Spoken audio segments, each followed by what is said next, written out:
Yes, ma'am, doctor. So, good evening all.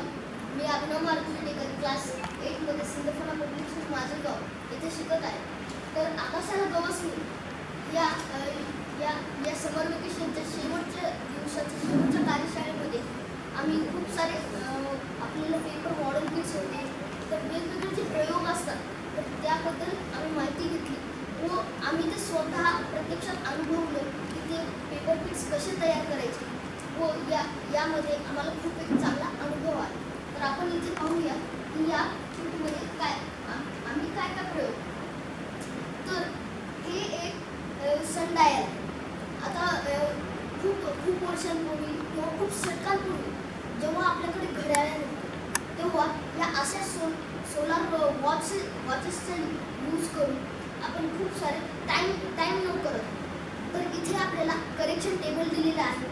आपण प्रत्येक महिन्यामध्ये कोणता वार आहे व त्या वारमधला दिवस तर तिथला करेक्शन पाहून आपण ॲड करायचा तो टाईम आणि इथे जी रीडिंग येत आहे त्यामध्ये जर आपण तो टाईम ॲड केला तर आपल्याला बरोबर इंडियन स्टँडर्ड टाईम हे बरोबर मिळून जाईल. तर हे आहे एक सनडायल. खूप सारे म्हणजे आम्ही तिथे सौर वेधशाळेमध्ये पाहिले होते की आपल्या भारतामध्ये चार असे सनडायल्स आहेत. दिल्ली, उदयपूर व बाकी ठिकाणी. तर हे एक छोटं मॉडेल आहे. हे छत्रपती संभाजीनगर या लॉंगिट्यूड व लॅटिट्यूडचंच कामाला येऊ शकतो. तर हे एक तारचित्र आहे. आता आपण खूप साऱ्या ठिकाणी जातो तिथे आपल्याला ताऱ्यांची माहिती द्यायची असते.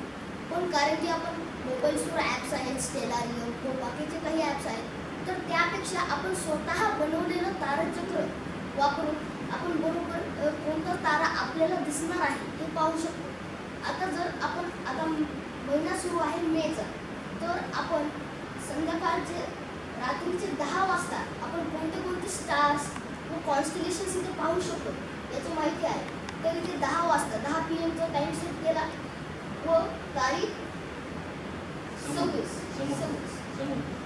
तारीख.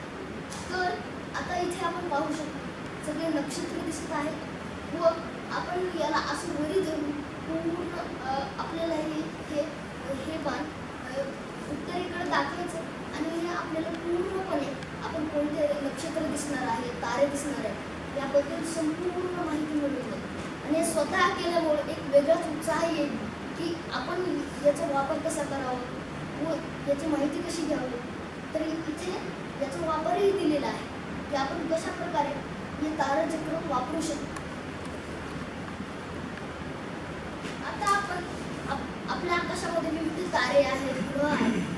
तर आपल्याला त्यांचं अल्टिट्यूड सापडायचं असतं पण ते सापडण्यासाठी आपल्याला खूप अवघड जातं.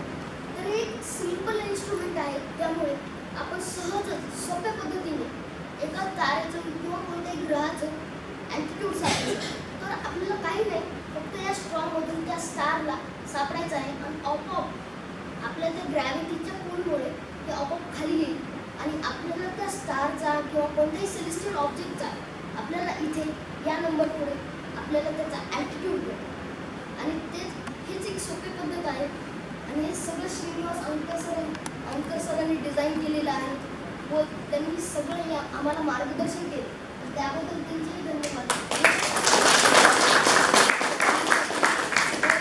या एक दिवस खगोलाची तोंडी ओळख या कार्यक्रमाचं आयोजन केल्याबद्दल सर्व एरोस्पेस सायन्स सेंटर व क्लबला मी धन्यवाद देतो आणि थांबतो.